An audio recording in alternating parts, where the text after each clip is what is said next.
Zata. Truth. It began long before us. We who now live our perfect and dull, endless lives.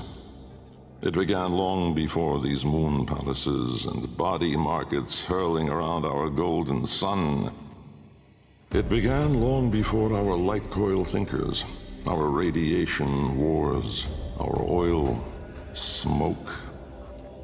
It began with us, the continuity and its twin, wanderlust. The need for unseen shores deep in our marrow. No judge, jester, queen, or king can escape this old blood. We are nomads, eternal. And when no ocean, mountain, or sky could contain us, our gaze hungered starward. Afar, they mocked us with their brittle light, winking and jeering like dangling iotons, forever out of reach, illuminating the truth. Immortal as we are, we die with the sun. That's where I come in.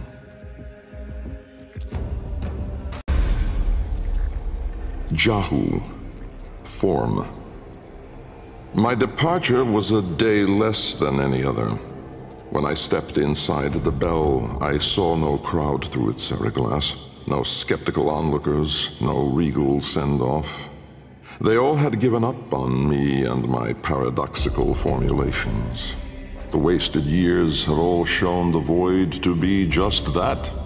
Nothing. No energy, no entanglement, no form. To spacefaring ambitions, a dead end. On the day, my laboratory was mostly vacant of witnesses, most of all of expectation. Only my sluggish attendants, my sagacious Kavat, Kalimos, and of course my daughter. I had raised her alone, but with inconsistent vigor. In those eyes, her mother's, I did see a terrible reflection of a man that did not exist. A brave and principled man about to make history. In truth, he was a void himself, an outcast, a joke, a nothing. Driven by my humiliation, failure had made me bitter and reckless. I would dive into the depths myself to prove them all wrong. I gave the signal. My daughter grasped the lever. Kalemos then belted out a desperate, rasping growl. But it was too late. Vom, order. The calipers yawed open the wall between worlds, stretching there a black trapezoidal gap. A door, a mouth. It yawned in the light of the room, splintering it to mesmerizing, unearthly hues. And I, inside the bell, dropping obliquely toward it from my gallows. Mass and time rippled as a sudden vortex jawed before me. My head was vapor, my feet lodestone. The bell around me flexed like a rat paralyzed in a winding, gulping snake. I faltered in the awe of it, stumbling against the seriglass, and with that shifted the bell's path through the wall. It grazed the caliper membrane, the edge of the door. No worldly edge was as thin, as sharp as could split even light. As the bell faintly grazed it, the seriglass was all at once rendered like strips of flesh by Dax's blade. My enclosure was beheaded in an instant, but still, I fell, sideways, into the void. Thas, chaos. Death was on me, I was certain. I was face down, eyes clenched, my heart pulsing the last of its seconds, and my lungs burning the last of its air. A sudden nostalgia gripped me. I grasped desperately for memory of a storm just past, the fumbling pitch of a child's song. Yet all these thoughts seemed to steal away from my mind like smoke through a vent. I would die empty. I then became aware of another sensation, physical. A web of pain, needles itching into my arm. At once I realized I was alive. Laying in the bell's shattered ceraglass, I groped the ground, warm stone.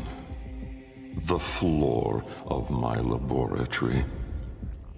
So, I had never left. And so, I had failed.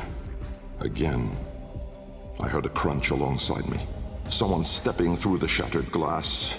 With great shame, I gasped and rose my head to face my daughter above me. But as I opened my eyes, it wasn't her. It was me. Riss. Light. The senselessness of it. The paradoxic, the vague, untimed form. I was alone, but not. For I stood there confronted by myself.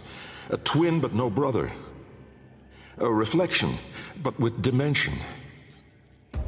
Behind him, no horizon, but a vast broiling sea of caustic light pierced at random by black pin stars. And closer, around me, a gale of flowing vapor, profane in color, billowing relentlessly into the nascent lack, seeking all directions. I was standing on a precipice of familiar stone, jagged and unanchored as though cleaved directly from the very floor of my laboratory. I wondered at the vapor's path, smoking outward more, leaving behind now the walls, the filigree gold, the rare cuts of marble from my home. I knew at once the vapor's source. I turned away, back toward the wall, the trapezoid I had yawed into it. Vapor erupted inward at the gap, but not just from there. For as I rolled my eyes back, I saw the same. A great steam of scintillation smoking out from my skull.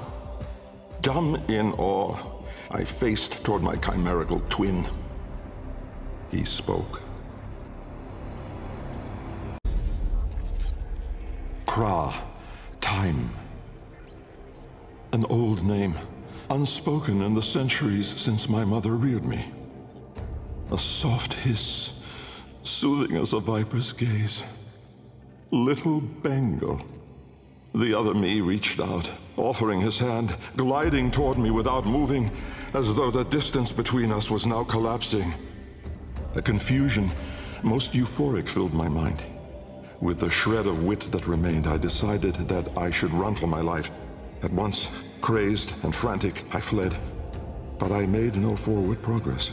Instead, the world compressed evermore around me, as though I were an anchor pulling the shore to reach. When I arrived at the door, or rather, the door arrived at me, I howled, hurling myself inside, out. And then and there I was, lost and unlost, howling on the floor in harmony with my wretched Kalimos, lacerated in flesh and heart, scattered as the bell glass, spilling blood and stomach on the cold stone floor. But I sensed the other there, at the wall's breach behind me, reaching still. I screamed, but my voice was gone. Forever. I looked, but my eyes would never see again. I swept my fist across the floor, snatching broken shards, and in gripping tightly, I filled my hands with ink. Close it, I wrote.